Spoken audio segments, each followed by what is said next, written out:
유엔 본부 53층 대회의장. 195개국 대표들이 숨을 죽이고 있었습니다. 인류 미래 언어 프로젝트 최종 선정 결과를 발표하겠습니다. 유엔 사무차장이 봉투를 열었습니다. 그의 표정이 미묘하게 변했죠. 최종 선정. 한글입니다. 순간 회의장이 폭발했습니다. 터무니없다. 베이징대 류칭화 교수가 벌떡 일어났습니다. 5천년 한자 문명을 무시하는 폭거다.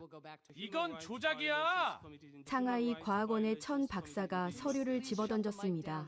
일본 대표단도 들고 일어났습니다. 우리 존경한 문자 체계가 어떻게? 독일 대표도 항의했습니다. 논리적인 독일어가 탈락하다니. 회의장은 완전히 아수라장이 되었습니다. 통역 이어폰을 벗어던지는 사람들, 격앙된 목소리들, 의자를 박차고 나가려는 대표들. 바로 그때였습니다. 저는 한글 선정이 옳다고 생각합니다. 회의장이 얼어붙었습니다. 리나는 침착하게 말을 이었습니다. 1년 전까지만 해도 저는 여러분과 같았습니다. 한자가 인류 문명의 정점이라고 믿었죠. 한글은 한자의 조악한 모방품이라고 경멸했습니다. 그녀는 잠시 숨을 고르고 말했습니다. 하지만 제가 틀렸습니다. 완전히 처참하게 틀렸습니다. 순간 회의장이 조용해졌습니다. 도대체 어떻게 제가 한자 문명의 수호자였던 제가 한글을 옹호하게 되었을까요? 모든 건 1년 전으로 거슬러 올라갑니다. 제 이름은 리나왕, 48세, 하버드 대학교 동아시아학과 석좌 교수입니다. 제 집안을 소개하지 않고는 제 이야기를 시작할 수 없습니다. 우리 왕씨 가문은 명나라 때부터 500년간 이어온 문인 가문입니다. 증조 할아버지는 청나라 마지막 진사 출신이셨고 왕위 지체 서해에 대가셨죠. 할아버지 왕원아이는 더 특별합니다. 마오쩌둥과 함께 대장정을 했지만 동시에 3,000점의 갑골문 탁본을 목숨처럼 지키신 분이죠. 문화대혁명 때 홍위병들이 와서 낡은 것을 파괴하라고 했을 때 할아버지는 이렇게 말씀하셨답니다. 한자를 파괴하는 것은 중화민족의 영혼을 파괴하는 것이다. 그 일로 7년간 노동개조를 당하셨지만 갑골문 탁본만은 땅속에 묻어 지켜내셨습니다. 아버지 왕젠권은 개혁개방 후 중국 교육부 차관까지 오르셨죠. 그분의 꿈은 하나였습니다. 전 세계에 한자의 위대함을 알리는 것.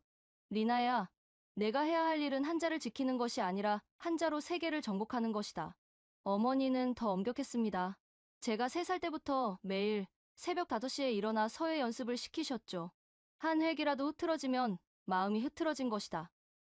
다시 10살 때 전국 청소년 서예대회에서 우승했고 15세 미국 유학을 떠날 때도 먹과 벼루를 가져갔습니다. 예일대 박사과정 중에도 매일 1시간씩 서예 연습을 했죠. 2024년 가을 하버드 대학교 동아시아학과 대강당. 여러분은 문자가 단순히 소통 도구라고 생각하십니까? 300명의 학생들 앞에 선 저는 자신감이 넘쳤습니다. 아닙니다. 문자는 문명입니다. 그리고 인류 문명의 정점에는 한자가 있습니다. 스크린에 갑골문부터 현대 한자까지의 진화 과정을 띄웠죠. 보십시오. 3,500년 전 상나라의 갑골문. 인류가 만든 문자 중 유일하게 지금까지 살아있는 문자입니다. 이집트 상형 문자? 사라졌습니다. 수메르 서령 문자? 멸종했죠. 오직 한자만이 살아남아 15억 인구가 사용합니다. 한 학생이 손을 들었습니다. 금발의 미국 학생이었죠. 교수님, 그럼 한글은 어떻게 평가하십니까? 저는 코웃음 쳤습니다. 한글, 1443년 세종이 만든 인공 문자죠. 자연스럽게 진화한 문자가 아니라 누군가 앉아서 그린 설계도입니다. 레고 블록 같은 거예요. 기억 니은 디귿. 얼마나 유치합니까? 학생들이 웃었습니다. 저는 더 신이 나서 말했죠. 한글 창제 원리를 아십니까? 중국 음운학을 베꼈습니다. 자음 체계는 중국의 36자모를 참고했고 음양오행설로 모음을 만들었죠. 심지어 훈민정음 자체가 한자입니다. 한글을 설명하는 책조차 한자로 쓰여졌다는 게 아이러니 아닙니까? 그때 뒷자리에서 불쑥 목소리가 들렸습니다. 그럼 왜 한국이 중국보다 문맹률이 낮죠? 돌아보니 제 딸 소피아였습니다. 하버드 학부생인 딸이 제 수업을 몰래 듣고 있었던 거예요. 소피아, 지금 뭐하는? 엄마 말대로라면 위대한 한자를 쓰는 중국이 문맹률 0%여야 하는데 왜 아직도 5%나 되죠? 한글 쓰는 한국은 0%인데 학생들이 술렁거렸습니다. 그건 교육 인프라의 차이야. 문자 자체의 문제가 아니라 BTS 멤버들이 3일 만에 영어 가사를 한글로 번역했대요. 중국 가수들은 영어 한 곡 번역하는데 2주 걸린다는데? 소피아, 전 사실을 말하는 거예요, 엄마. 바로 그때 한국에서 온 교환학생 박지민이 손을 들었습니다. 교수님, 실례지만 한 가지 여쭤봐도 될까요? 뭐죠? 제 목소리는 차가웠습니다. 교수님은 한글을 배워보신 적 있으신가요? 배울 필요가 없었습니다. 한자를 알면 동아시아 모든 문화를 이해할 수 있으니까요. 그럼 어떻게 한글이 유치하다고 판단하시죠? 경험하지 않은 것을 어떻게? 역사가 증명합니다. 제가 목소리를 높였습니다. 한자는 3,500년, 한글은 겨우 600년. 이게 답 아닙니까? 지민은 조용히 웃으며 앉았습니다. 그 미소가 왜 그렇게 거슬렸는지.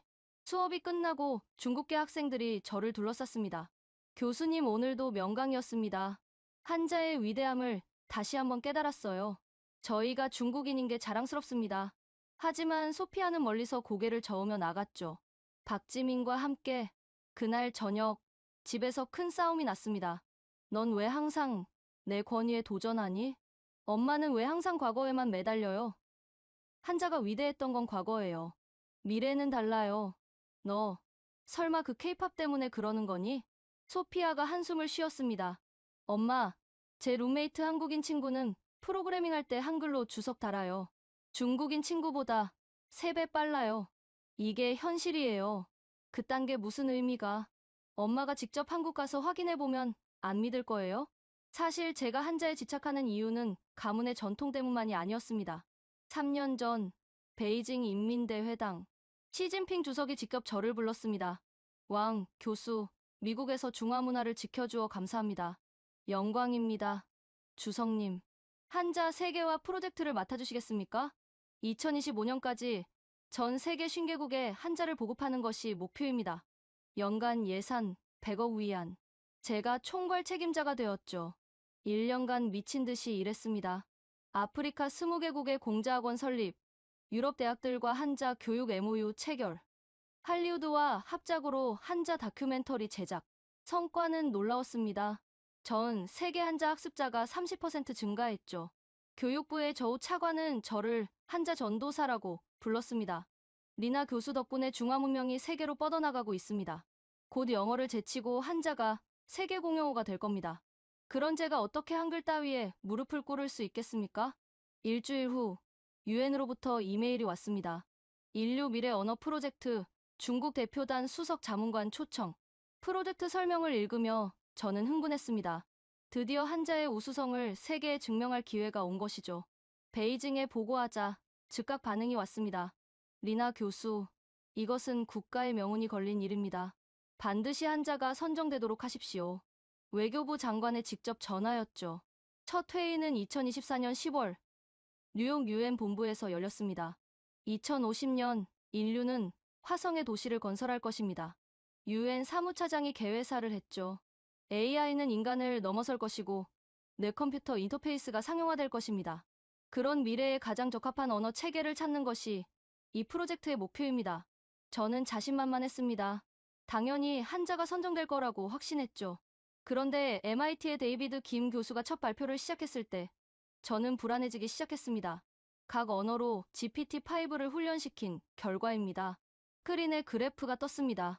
한글 학습 속도 100%, 정확도 98.7%, 영어 학습 속도 73%, 정확도 91.2%, 일본어 학습 속도 62%, 정확도 87.3%, 중국어 학습 속도 41%, 정확도 79.8%. 이게 무슨 조작입니까? 제가 벌떡 일어났습니다. 조작이 아닙니다. 한글의 조합 원리가 AI의 딥러닝 구조와 완벽하게 일치합니다. 초성중성종성의 조합은 인공신경망의 작동 방식과 같아요. 하지만 한자의 함축성이 AI에게는 독이 됩니다. 모호성 때문에 오류율이 높아지죠. 더 충격적인 데이터가 이어졌습니다. 스탠포드의 마이클 첸 교수가 발표했습니다. 아이러니하게도 중국계였죠. 뇌컴퓨터 인터페이스 BCI 실험 결과입니다. 각 문자로 생각만으로 타이핑하는 실험이었죠. 한글 분당 82단어, 영어 분당 45단어, 일본어 분당 31단어, 중국어 분당 19단어. 한글은 생각을 바로 문자로 전환하기 쉽습니다. 자음과 모음을 분리해서 생각할 수 있거든요. 제가 반박했습니다. 속도가 전부는 아닙니다. 한자는 한 글자에 담긴 의미가. 교수님, 첸 교수가 끼어들었습니다. 저도 중국인입니다. 하지만 과학은 거짓말하지 않아요. 나사의 제니퍼 브라운 박사가 추가 데이터를 보여줬습니다. 화성통신 시뮬레이션 결과입니다. 각 문자의 전송 오류율이죠. 한글 0.002%, 영어 0.9%, 일본어 1.4%, 중국어 3.1%. 한글은 디지털 신호와 가장 잘 맞습니다. 자음과 모음의 조합이 이진법과 유사하거든요. 회의장의 분위기가 이상하게 흘러갔습니다. 유럽 대표들도 고개를 끄덕이기 시작했죠. 쉬는 시간, 중국 대표단은 긴급 회의를 했습니다. 이건 음모야, 류 교수가 말했습니다. 미국이 한국과 짜고. 맞아요. 천 박사가 동의했습니다. 데이터를 조작했을 거예요. 하지만 저는 불안했습니다. MIT의 첸 교수, 그도 중국인인데 왜 한글을 지지하는 걸까? 저는 베이징에 즉시 보고했습니다. 교육부 차관인 저우 씨가 직접 전화를 했죠. 리나 교수, 이게 사실입니까? 일시적 현상일 뿐입니다. 제가 한글의 허점을 찾아내겠습니다. 반드시 그래야 합니다. 중화민족의 자존심이 걸린 문제입니다. 시진핑 주석께서도 직접 관심을 갖고 계십니다. 압박감이 밀려왔습니다. 이건 단순한 학술 프로젝트가 아니었어요. 국가의 명예가 걸린 전쟁이었죠. 그날 밤 호텔 바에서 혼자 와인을 마시고 있는데 일본 대표단의 야마다 교수가 다가왔습니다. 리나 교수, 우리가 손을 잡아야 할 것 같습니다. 무슨 말씀이죠? 한글이 우리 모두를 위협하고 있어요. 일본어도 중국어도 모두 한자 문화권인데 하지만 데이터는 조작할 수 있습니다. 중요한 건 문화적 헤게모니입니다. 한국 같은 작은 나라가 언어 패권을 쥐는 걸 용납할 수 있습니까? 그의 말에 일리가 있었지만 왜인지 마음이 불편했습니다. 호텔 방에 돌아와서 소피아와 영상통화를 했습니다. 엄마, 회의 어땠어? 설마 한글이 이기고 있어요?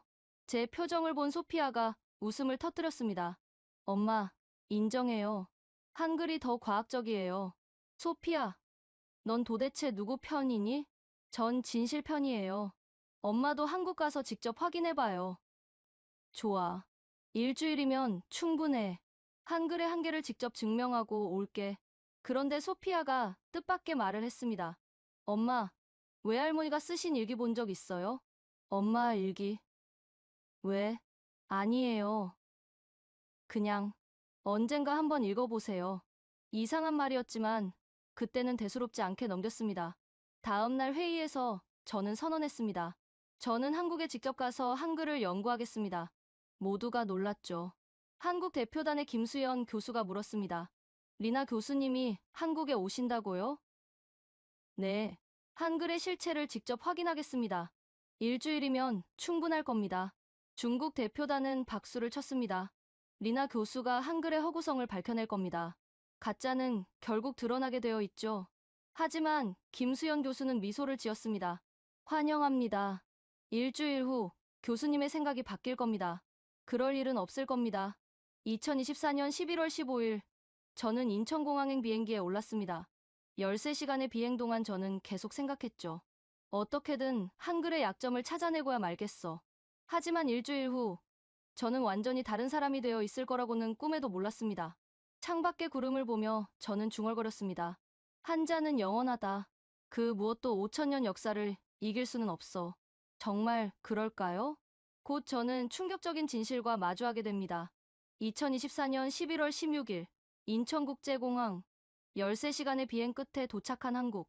입국 심사를 기다리며 저는 주변을 둘러봤습니다. 첫 인상부터 당황스러웠어요. 공항 안내 표지판의 한글이 너무 체계적이었거든요.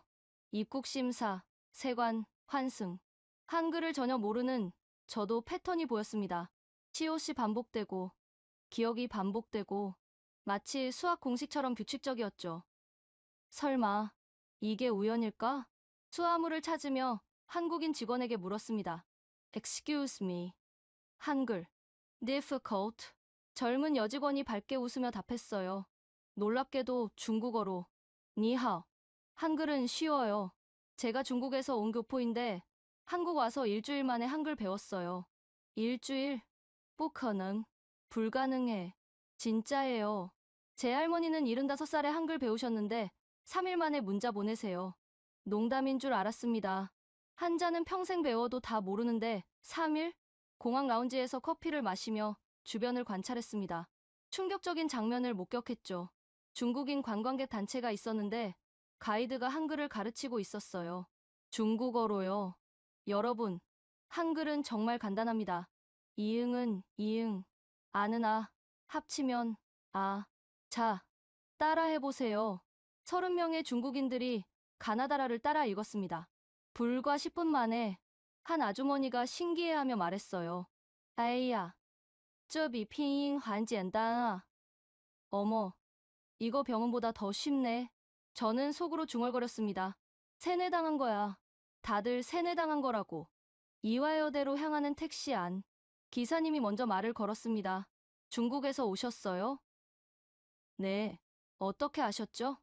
얼굴은 한국 사람 같은데 한글 간판 보는 표정이. 하하. 저희 어머니가 중국 교포셨거든요. 한국 오셔서 한글 배울 때 딱 그런 표정이셨어요. 어머니는 한글 배우는데 얼마나 걸리셨나요? 일주일요. 80세에 배우셨는데 지금은 카톡으로 일기도 쓰세요. 또 일주일. 도대체 이 일주일의 비밀이 뭐란 말인가? 이화여대 정문. 아름다운 캠퍼스가 펼쳐졌습니다. 언어학과 김은정 교수가 기다리고 있었죠. 50대 초반의 단아한 여성이었습니다. 리나 교수님, 환영합니다. 하버드의 명성은 익히 들었습니다. 김 교수님, 저는 한글의 한계를 확인하러 왔습니다. 김 교수가 미소 지었습니다. 좋습니다. 먼저 수업을 참관하시겠어요? 컴퓨터공학과 프로그래밍 수업. 놀랍게도 여학생이 80%였습니다. 더 놀라운 건 수업 내용이었죠. 한글로 코딩을 하고 있었어요. 여러분, 오늘은 한글 변수명으로 AI 모델을 만들어 봅시다. 한 학생이 코드를 짰습니다. def 감정 분석 문장. 긍정 단어 사랑, 행복, 기쁨. 부정 단어 슬픔, 분노, 실망. 교수님, 한글 변수명이 영어보다 직관적이에요. 코드 이해가 훨씬 빨라요. 저는 충격을 받았습니다. 프로그래밍의 성지 실리콘밸리에서도 영어만 쓰는데. 김 교수가 설명했습니다. 한글은 조합형 문자라 프로그래밍과 궁합이 완벽해요. 변수명을 한글로 쓰면 가독성이 40% 향상됩니다. 하지만 국제협업은 이미 구글, 애플도 한글 코딩을 연구 중이에요. 미래에는 한글이 프로그래밍 언어의 표준이 될 수도 있죠. 점심시간, 학생 식당에서 더 충격적인 대화를 들었습니다. 언니, 나 교환학생 신청했어. 어디로? 하버드. 리나 왕 교수님 수업 듣고 싶어서. 근데 그 교수님 딸도 우리 학교 교환학생 온다며? 진짜? 소피아 왕? 저는 숨이 멎었습니다. 소피아가 이화여대 교환학생? 급히 핸드폰을 꺼내 소피아에게 문자를 보냈습니다. 이화여대 교환학생 신청했니? 답장이 왔습니다. 엄마가 한국 가면 알려주려고 했어요. 한국에서 한글을 제대로 배우고 싶어서요. 배신감이 밀려왔습니다. 내 딸이 한자 대신 한글을 선택하다니. 오후, 김 교수와 함께 서울 시내를 둘러봤습니다. 지하철 2호선. 놀라운 광경이 펼쳐졌죠. 필리핀 여성이 한글로 된 육아책을 읽고 있었고, 파키스탄 남성이 한글 신문을 보고 있었습니다. 저분들이 다문화 가족들이에요. 한국에 온 지 6개월에서 1년 정도 되신 분들이죠. 1년 만에 신문을 읽는다고요? 한글은 그게 가능해요. 알파벳 26개보다 적은 24개 글자로 모든 소리를 표현하니까요. 명동거리. 더 충격적인 장면을 봤습니다. 중국인 관광객들이 한글 간판을 척척 읽고 있었어요. 这是化妆品店. 이건 화장품 가게. 那是餐鸡汤. 저건 삼계탕. 한 젊은 중국 여성에게 물었습니다. 중국어로 한글을 배우셨어요? 네. 한국 드라마 자막 없이 보고 싶어서요. 앱으로 3일 만에 배웠어요. 3일? 그게 가능해요? 한글은 레고 같아요. 자음 모음 조합하면 끝. 한자보다 1000배는 쉬워요. 아, 선생님도 중국분이시구나. 한글 배우세요. 인생이 바뀔 거예요. 교보문고 서점. 한 코너가 저를 멈춰 세웠습니다. 한글로 읽는 중국 고전. 논어, 맹자, 노자, 장자. 모두 한글로 번역되어 있었습니다. 더 충격적인 건 옆에 안내문이었죠. 한글 번역이 한자 원문보다 이해하기 쉽다는 독자, 평가 94%. 저는 떨리는 손으로 한글 논어를 펼쳤습니다. 배우고 때때로 익히면 기쁘지 아니한가. 순간 이상한 느낌이 들었습니다. 한자로 읽을 때보다 더 마음에 와닿는 것 같았어요. 아니야, 착각이야. 다음 날 제주도로 날아갔습니다. 김 교수가 특별한 곳을 보여준다고 했죠. 해녀 마을. 80대 해녀 할머니들이 모여 있었습니다. 할머니들, 이분은 미국에서 오신 교수님이에요. 한 할머니가 말했습니다. 아이고, 먼 데서 오셨구먼. 우리가 뭐 볼 게 있다고. 김 교수가 제게 속삭였습니다. 할머니들이 유네스코 무형문화유산 신청서를 직접 쓰셨어요. 한글로요. 80대 할머니들이. 큰 할머니가 자랑스럽게 노트를 꺼냈습니다. 빼곡한 한글 일기였죠. 매일 받아 일기를 써. 50년째야. 일기를 읽어보니 놀라웠습니다. 오늘 바다는 출렁출렁했다. 어제는 넘실넘실, 그제는 철썩철썩. 할머니, 이 표현들이 바다 소리를 한글로 쓴 거야. 중국 글자로는 못 써. 소리를 어떻게 그림으로 그려? 옆에 있던 베트남 며느리가 거들었습니다. 저도 시어머니한테 한글 배웠어요. 3개월 만에 다 배웠죠. 베트남 글자는 성조 때문에 복잡한데 한글은 정말 쉬워요. 중국도 성조가 있는데 그래서 중국 며느리들이 한글 더 빨리 배워요. 성조 없이 글자 쓰는 게 얼마나 편한지 몰라요. 해녀 할머니가 갑자기 제게 물었습니다. 댁은 한글 알아? 아, 아직. 에이, 그럼 사람 구실을 못하지. 내가 가르쳐 줄 테니 10분만 앉아봐. 80대 할머니가 제게 한글을 가르치기 시작했습니다. 이게 기억이야. 입천장에 혀 닿는 소리. 이게 아야. 하늘과 사람이 만나는 모양. 10분 후, 저는 리나를 한글로 쓸 수 있었습니다. 리나, 2글자. 단 2글자인데 왜인지 가슴이 뭉클했습니다. 셋째 날, 김 교수가 특별한 곳으로 안내했습니다. 안동 도산서원. 리나 교수님, 여기는 퇴계 이황 선생의 서원입니다. 한국 유교의 성지죠. 저는 코웃음 쳤습니다. 유교의 본사는 중국입니다. 한국은 그저 변방. 하지만 서원에 들어서자 할 말을 잃었습니다. 중국인 관광객 수십 명이 한글로 쓰인 논어를 읽고 있었거든요. 가이드가 설명하고 있었습니다. 중국어로. 퇴계 선생은 한글로 유교를 백성들에게 전파했습니다. 어려운 한자가 아닌 쉬운 한글로요. 한 중국인 관광객이 감탄했습니다. 한글로 읽으니까 논어가 이해가 잘 되네요. 한자로는 너무 어려웠는데. 맞아요. 인연이 뭔지 평생 몰랐는데 한글로 어진 마음이라고 하니까 바로 이해됐어요. 저는 충격을 받았습니다. 중국인들이 한글로 공자를 더 잘 이해한다니? 서원 관장이 다가왔습니다. 중국에서 오셨군요. 요즘 중국 유학자들도 한글 번역본을 많이 참고합니다. 그게 사실입니까? 베이징대 철학과에서도 작년에 왔었죠. 한글이 유교 사상을 현대적으로 해석하는데 탁월하다고 하더군요. 불가능합니다. 유교는 한자로만. 리나 교수님, 김 교수가 끼어들었습니다. 문자는 도구입니다. 사상을 전달하는 도구죠. 더 좋은 도구가 있다면? 저는 답할 수 없었습니다. 서원을 나오며 중국인 관광객 한 명이 제게 말했습니다. 자매님도 중국분이시죠? 한글 꼭 배우세요. 진짜 신세계예요. 공자님 말씀이 이렇게 쉬운 줄 몰랐어요. 5000년 유교 문명의 후예인 내가 한글로 공자를 배우라는 말을 듣다니. 넷째 날, 김 교수가 DMZ로 안내했습니다. 왜 여기를? 보여드릴 게 있어서요. 판문점. 남과 북이 대치하는 곳. 그런데 놀라운 사실을 알게 되었습니다. 남한과 북한 70년 넘게 분단됐지만 같은 한글을 씁니다. 그게 왜 놀라운 거죠? 김 교수가 설명했습니다. 중국을 보세요. 같은 중국인데도 광둥어, 민남어, 객가어. 서로 말이 안 통하죠. 문자도 간체자. 번체자로 갈렸고요. 그건 한글은 달라요. 남북이 갈라져도 같은 문자를 씁니다. 탈북민이 남한에 와서 바로 책을 읽을 수 있어요. 그때 가이드가 놀라운 이야기를 들려줬습니다. 작년 남북회담 때 통역 없이 대화했습니다. 같은 한글을 쓰니까 문서 작업도 바로 가능했죠. 북한도 문맹률 0%입니다. 체제는 달라도 한글 덕분에 모두가 읽고 쓸 수 있죠. 저는 중국을 떠올렸습니다. 상하이 사람과 광둥 사람이 말이 안 통해 영어로 대화하는 현실. 대만과 홍콩의 번체자, 대륙의 간체자 갈등. 한글은 민족을 하나로 묶는 끈이구나. 가이드가 마지막으로 말했습니다. 통일이 되면 남북은 언어 통합에 전혀 문제 없을 겁니다. 같은 한글을 쓰니까요. 이게 세종대왕이 우리에게 남긴 최고의 유산입니다.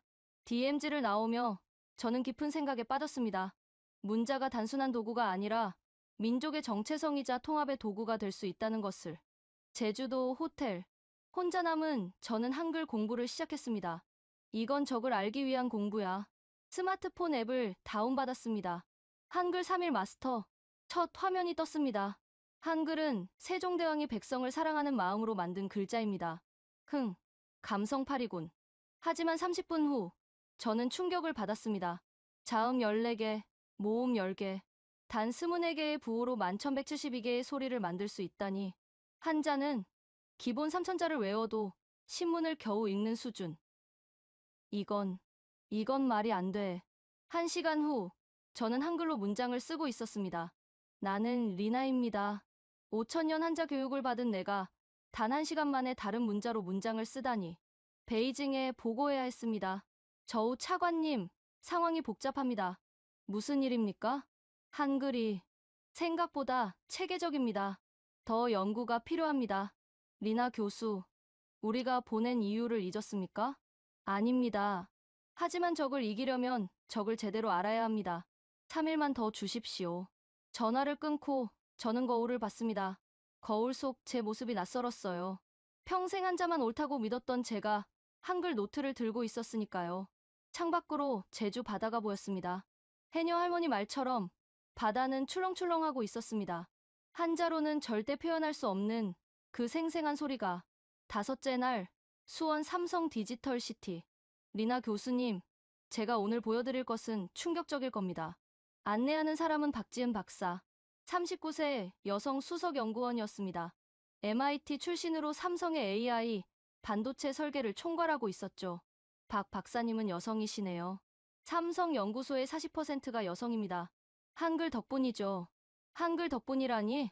한글은 배우기 쉬워서 여성 교육이 일찍 보편화됐어요. 제 할머니도 1950년대에 한글을 배워 일기를 쓰셨죠. 중국은 어떤가요? 할 말이 없었습니다. 제 할머니는 문맹이었으니까요. 연구실에 들어서자 놀라운 광경이 펼쳐졌습니다.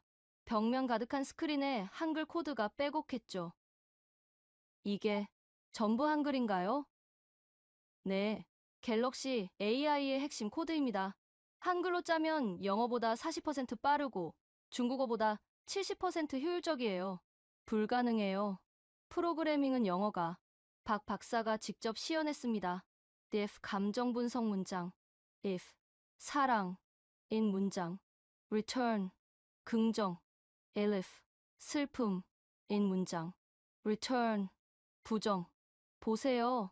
감정 분석이 emotion analysis보다 직관적이죠?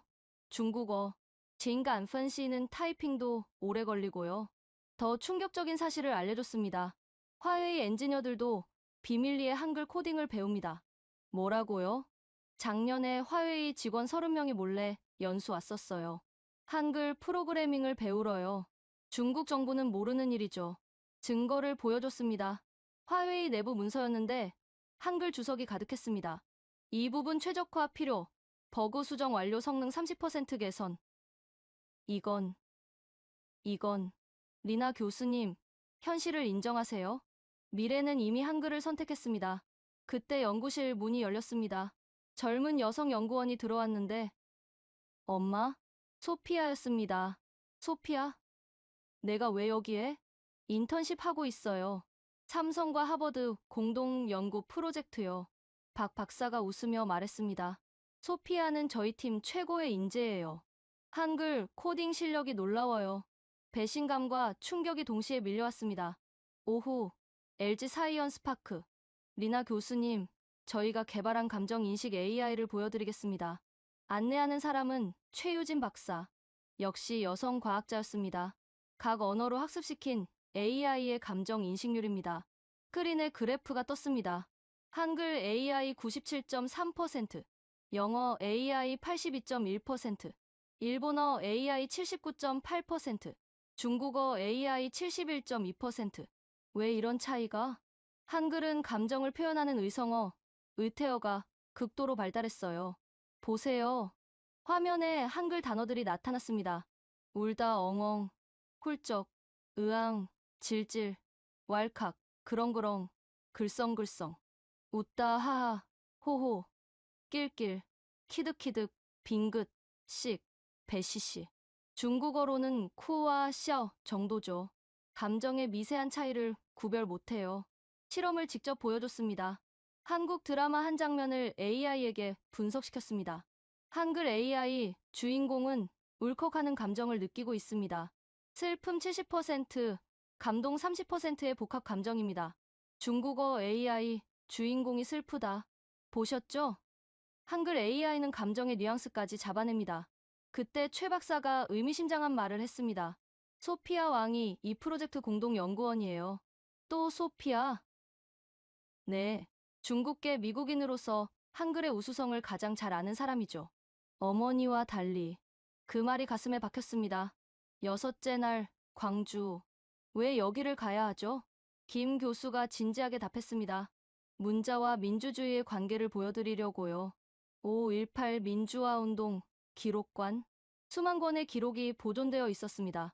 이것 좀 보세요. 시민들이 쓴 일기, 편지, 전단지. 모두 한글이었습니다. 1980년 계엄령 하에서도 시민들이 직접 기록을 남겼어요. 한글을 알았으니까요. 한 할머니의 일기를 봤습니다. 우리 아들이 총에 맞았다. 군인들이 쏜 총에 이 역사를 기록한다. 잊지 않기 위해 모든 시민이 증언자가 될 수 있었어요. 문맹률 0%였으니까요. 김 교수가 충격적인 비교를 했습니다. 중국 천안문 사건 아시죠? 왜 기록이 적을까요? 그건 문맹률 때문이에요. 1989년 중국 문맹률이 15%였어요. 시민들이 기록을 못 남긴 거죠. 전시실 한쪽에 특별 코너가 있었습니다. 외국인이 본 5518, 독일 기자 위르겐 힌츠페터의 기록이 있었습니다. 한국인들은 모두가 기록자였다. 택시 기사도, 주부도, 학생도 모두 글로 증언을 남겼다. 이것이 민주주의의 토대다. 순간 문화대혁명이 떠올랐습니다. 우리 가족도 피해를 봤지만 할머니는 기록을 남기지 못했습니다. 문맹이었으니까요. 만약 할머니가 한글을 알았다면 그날 밤 호텔에서 소피아가 보낸 택배를 받았습니다. 엄마가 꼭 읽어봐야 할 것. 낡은 노트였습니다. 표지에 한글로 일기라고 쓰여 있었죠. 이게 뭐지? 첫 장을 펴는 순간 숨이 멎었습니다. 어머니의 필체였습니다. 그것도 한글로 1968년 3월 15일 오늘도 홍위병들이 왔다. 한자책을 모두 불태우라고 했다. 하지만 이 일기는 안전하다. 그들은 한글을 모르니까. 손이 떨렸습니다. 어머니가 한글을 알았다니? 1969년 7월 22일 한국인 친구 김순자가 가르쳐준 한글. 처음엔 호기심이었는데 이제는 생명줄이 되었다.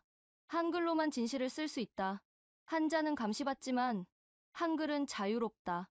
계속 읽었습니다. 1970년 5월 4일 남편이나 아버지는 모른다. 내가 한글을 안다는 것을. 그는 한자가 최고라고 믿는다. 하지만 나는 안다. 한글이 얼마나 아름다운지. 사랑이라는 두 글자가 하이보다 더 따뜻하다는 것을. 1975년 10월 10일 딸 니나가 태어났다. 언젠가 이 아이도 한글을 배웠으면 좋겠다. 자유로운 영혼을 갖기를 바란다. 한자의 굴레에서 벗어나기를. 눈물이 쏟아졌습니다. 1985년 12월 31일 리나가 미국으로 유학을 떠난다. 이 일기를 줄 용기가 없다.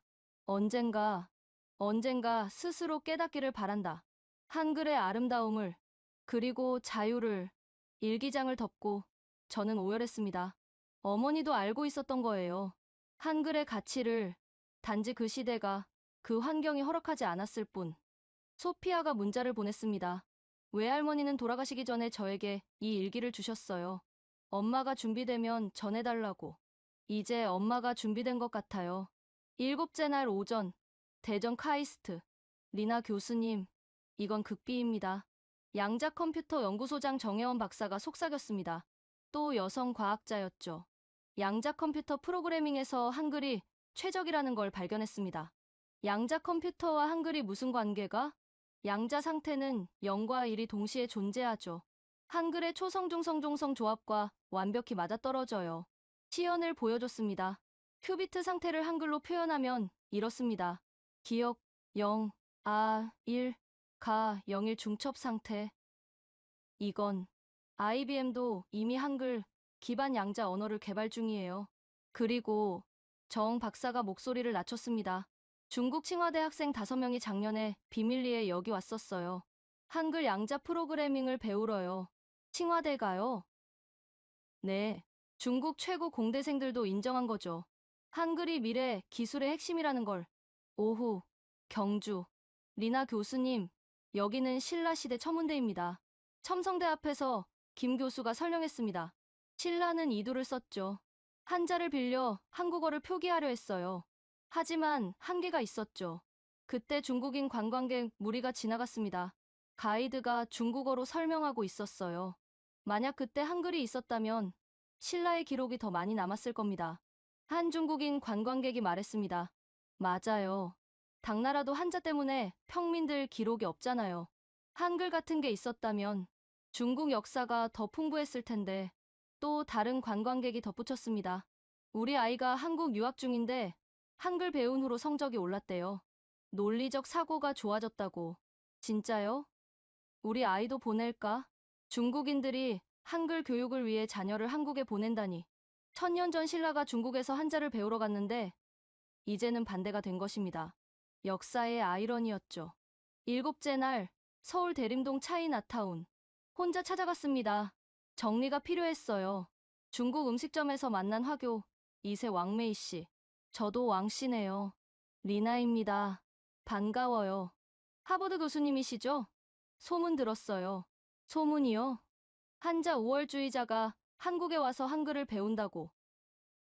왕메이 씨가 충격적인 고백을 했습니다.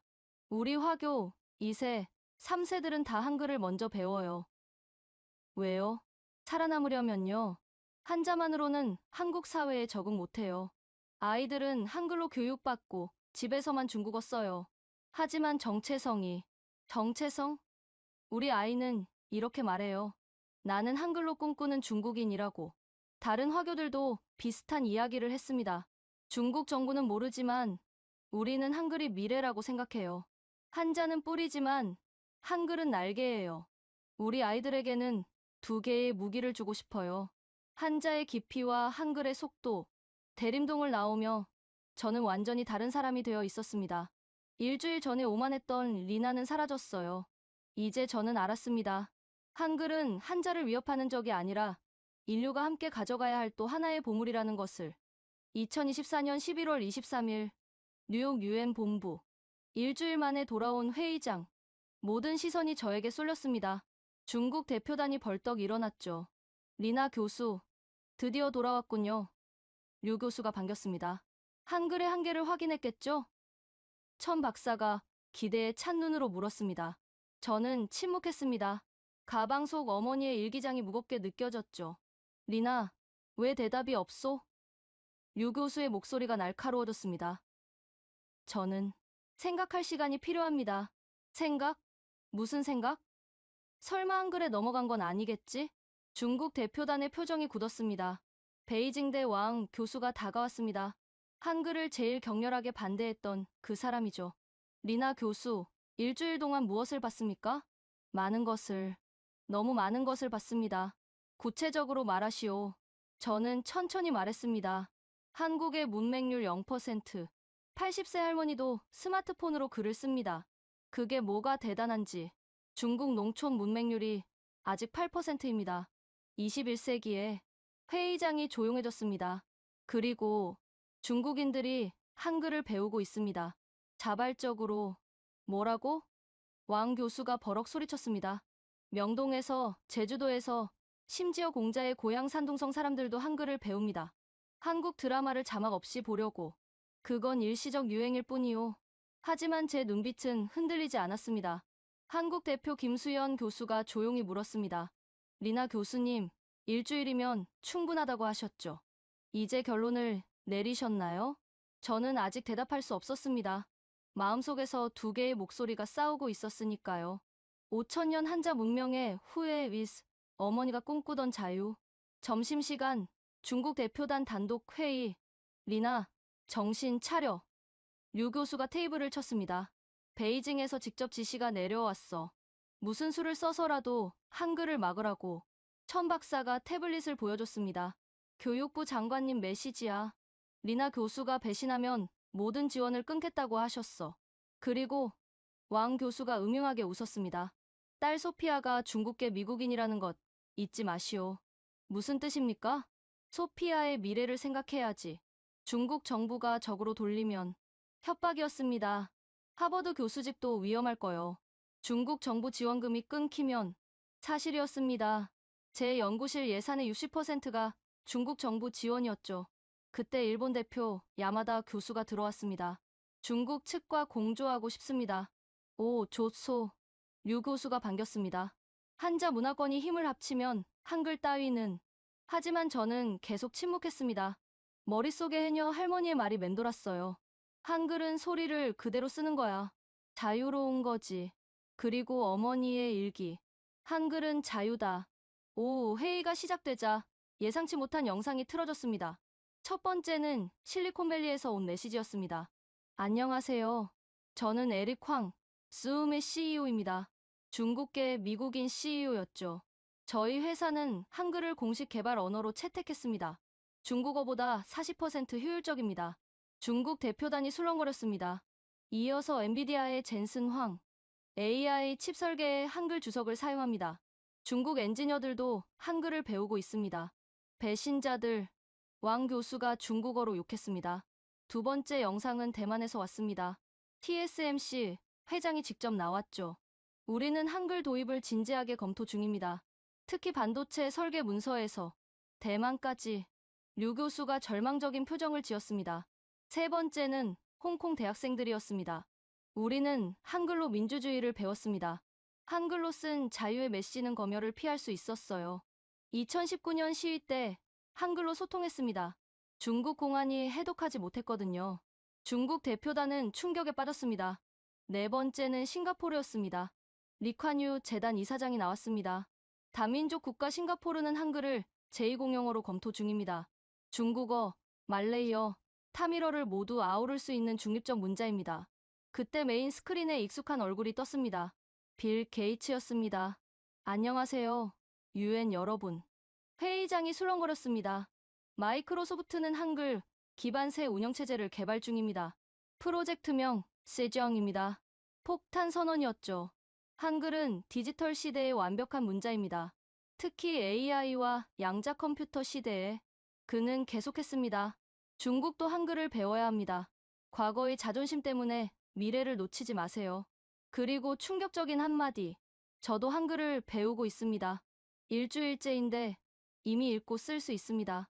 화면에 빌 게이츠가 쓴 한글이 나타났습니다. 한글은 미래다. 중국 대표단은 말을 잃었습니다. 류 교수가 비틀거렸고 천 박사는 얼굴이 새파랗게 질렸습니다. 왕 교수는 분노로 떨었죠. 이건 서구의 음모다. 중국을 고립시키려는. 하지만 아무도 동의하지 않았습니다. 저는 천천히 일어났습니다. 가방에서 어머니의 일기장을 꺼냈죠. 이것은 제 어머니의 일기입니다. 모두가 주목했습니다.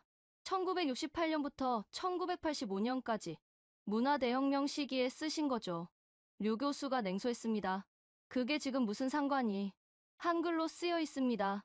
회의장이 조용해졌습니다. 어머니는 중국 공산당 간부의 부인이었습니다.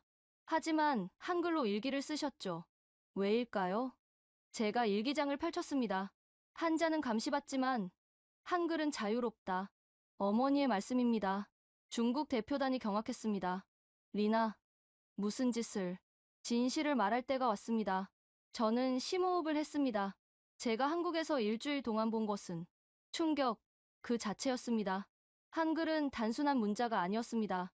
평등이었고 자유였고 미래였습니다. 80세 해녀 할머니가 10분 만에 저에게 한글을 가르쳤습니다. 중국인 관광객들이 3일 만에 한글을 배웠습니다. 삼성, LG, 현대, 한국 기업들이 세계 최고가 된 비결이 한글이었습니다. 무엇보다 저는 어머니의 일기장을 높이 들었습니다.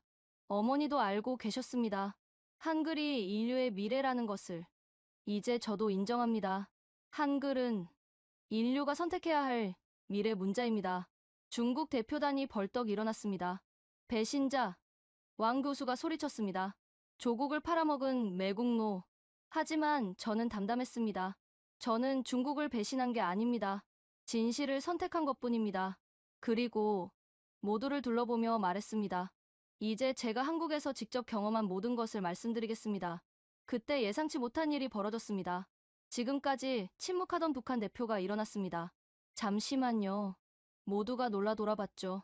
북한은 이 회의에서 단 한 번도 발언하지 않았거든요. 우리 조선민주주의인민공화국도 한글을 씁니다. 중년의 북한 대표는 담담히 말했습니다. 체제는 다르지만 문자는 같습니다. 남과 북이 70년 넘게 갈라져 있어도 한글 덕분에 서로의 글을 읽을 수 있습니다. 그는 계속했습니다. 우리도 문맹률 0%입니다.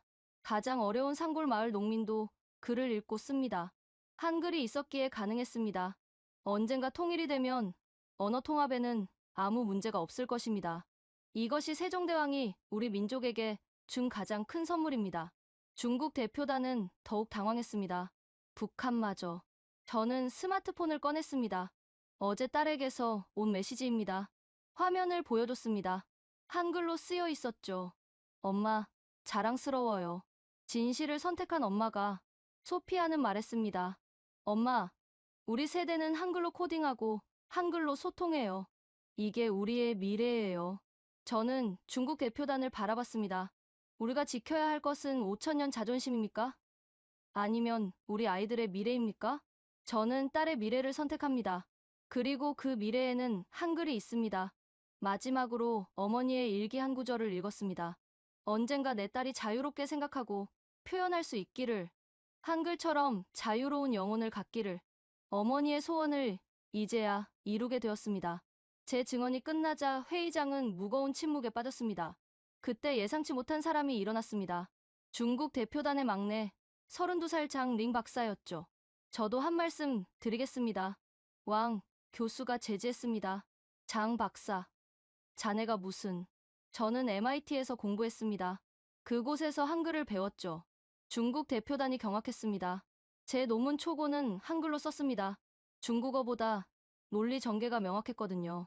이어서 또 다른 젊은 중국 과학자가 일어났습니다. 저도 고백합니다. 칭화대 실험실에서 우리는 이미 한글을 쓰고 있습니다. 배신자들, 왕 교수가 소리쳤습니다. 하지만 젊은 과학자들은 멈추지 않았습니다. 우리 세대는 미래를 원합니다. 과거의 자존심이 아니라. 그때 제가 마지막 변론을 했습니다. 여러분, 600년 전 세종대왕은 말했습니다. 쉬운 문자를 만들어 백성들이 편히 쓰게 하려 한다고. 저는 모든 대표들을 둘러봤습니다. 이제 그 꿈이 전 인류의 것이 될 수 있습니다. 한글은 한국만의 문자가 아닙니다. 인류 모두를 위한 선물입니다. 문맹률 0%의 세상.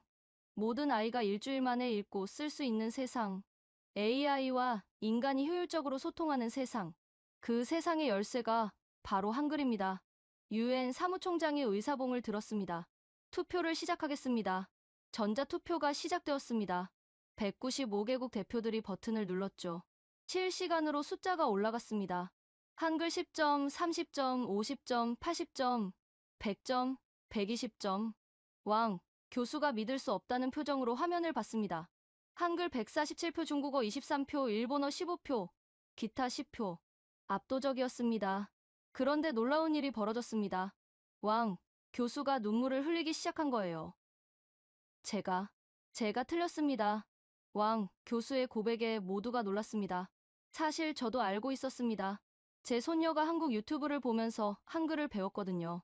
6살짜리가 일주일 만에 그는 흐느꼈습니다. 5천년 자존심 때문에 진실을 외면했습니다. 리나 교수가 옳았어요. 류 교수도 한숨을 쉬며 인정했습니다. 베이징대 학생들이 이미 한글 스터디를 하고 있다는 걸 알았습니다. 막을 수 없는 흐름이었어요. 회의가 끝난 후 베이징은 침묵했습니다. 하지만 중국 젊은 세대는 달랐습니다. 웨이보 중국 SNS에는 환호가 넘쳤죠. 드디어 한글을 공식적으로 배울 수 있다. BTS 노래를 한글로 부를 수 있게 됐어. 리나 교수님이 진정한 영웅이다. 중국 교육부는 고민에 빠졌지만 대세를 거스를 수 없었습니다. 2주 후 충격적인 발표가 있었습니다. 중국은 한글을 제2외국어로 공식 채택한다. 2025년 11월 베이징. 저는 베이징 대학 강단에 섰습니다. 1년 전엔 상상도 못했던 일이죠. 한글과 미래라는 제목의 특별 강연이었습니다. 5천 명이 넘는 학생들이 모였습니다. 여러분, 한글은 배신이 아닙니다. 기회입니다. 학생들이 환호했습니다. 강연이 끝나고 한 여학생이 다가왔습니다. 교수님, 저 한글로 일기 써요. 할머니처럼요. 할머니요? 문화대혁명 때 한글로 일기 쓰신 분들이 많았대요. 이제야 알려진 거죠. 충격이었습니다. 어머니만이 아니었구나. 그날 오후 저는 어머니 묘소를 찾았습니다. 어머니, 해냈어요. 어머니의 꿈을. 묘비 옆에 한글로 쓴 비문을 세웠습니다. 자유를 꿈꾼 영혼, 여기 잠들다. 중국 정부는 변했습니다.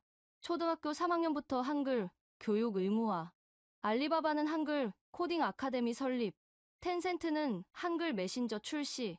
가장 놀라운 건 상하이 공항이었습니다. 모든 안내 표지판에 한글이 추가되었죠. 중국어, 영어, 한글 세계 국어로. 2026년 10월 10일 유엔이 세계 한글의 날을 제정했습니다.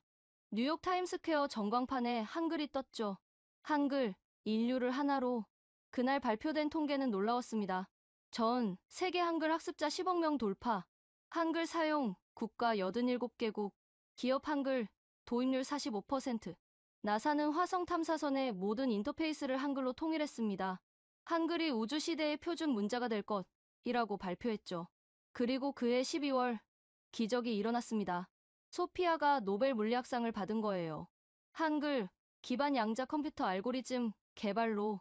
시상식에서 소피아는 한글로 소감을 말했습니다. 이 상은 저희 것이 아닙니다. 한글을 만든 세종대왕, 한글을 지킨 한국 국민, 그리고 용기 있게 진실을 선택한 제 어머니의 것입니다. 저는 객석에서 눈물을 흘렸습니다. 우리는 공동 저서를 냈습니다. 한글, 어머니에서 딸로 이어진 자유의 언어, 중국어, 영어, 그리고 한글로 출간했죠. 베스트셀러가 되었습니다. 그래서 저는 그날 유엔 회의장에서 말한 겁니다. 저는 한글 선정이 옳다고 생각합니다. 네, 저예요. 중국을 배신한 여자가 아니라 미래를 선택한 여자. 5천년 한자 문명을 부정한 게 아니라 새로운 천년을 준비한 여자. 오늘 저는 서울 광화문 세종대왕 동상 앞에 있습니다. 3년 전 그 일 이후 매년 이곳을 찾습니다. 올해는 특별한 손님과 함께 왔습니다. 95세가 된 제주 해녀 할머니. 교수님, 한글 다 배웠수? 네 할머니. 이제 한글로 책도 씁니다. 잘했어. 한글은 사람을 자유롭게 하는 글이야. 할머니가 세종대왕 동상을 올려다봤습니다. 세종대왕님, 당신의 꿈이 이제 온 세상에 퍼졌습니다. 저도 고개를 들었습니다. 600년 전 한 왕의 사랑이 만든 28개의 글자. 이제 그것은 인류 모두의 것이 되었습니다. 한글, 단순한 문자가 아닌 평등과 자유의 상징. 과거가 아닌 미래의 언어. 어머니가 꿈꾸던 그 자유가 이제 현실이 되었습니다. 광화문 광장에 모인 세계 각국 아이들. 흑인, 백인, 아시아인, 모든 인종의 아이들이 함께 한글 노래를 부릅니다. 가나다 라마바사. 그 중에 중국 아이도 있습니다. 왕, 교수의 손녀였죠. 할아버지가 말했어요. 한글은 미래라고. 저는 미소 지었습니다. 그때 특별한 행사가 시작되었습니다. 국제 한글 기념비 제막식. 각국 대사들이 하나둘 모여들었습니다. 미국 대사가 먼저 헌화했고 중국 대사가 따랐습니다. 일본, 독일, 프랑스, 브라질, 케냐, 5개국 대사들이 세종대왕께 경의를 표했죠. 중국 대사가 한글로 쓴 편지를 낭독했습니다. 세종대왕님, 중국은 이제 한글을 형제 문자로 받아들입니다. 한자와 한글이 함께 인류의 미래를 만들어가겠습니다. UN 사무총장이 기념비를 제막했습니다. 한글, 인류가 함께 가는 미래, 28개국 언어로 새겨진 감사의 메시지. 그 중심에 한글로 크게 쓰여 있었습니다. 모든 사람을 위한 문자. 어머니, 보고 계신가요? 당신의 딸이 해냈습니다. 한글로 쓴 자유의 꿈을 온 세상에 전했습니다. 그리고 이제 그 꿈은 계속됩니다. 세대에서 세대로, 국가에서 국가로, 한글과 함께 영원히. 이 이야기가 감동적이었다면 좋아요와 구독 부탁드립니다. 댓글로 여러분의 생각도 들려주세요. 다음에도 더 놀라운 이야기로 찾아뵙겠습니다. 감사합니다.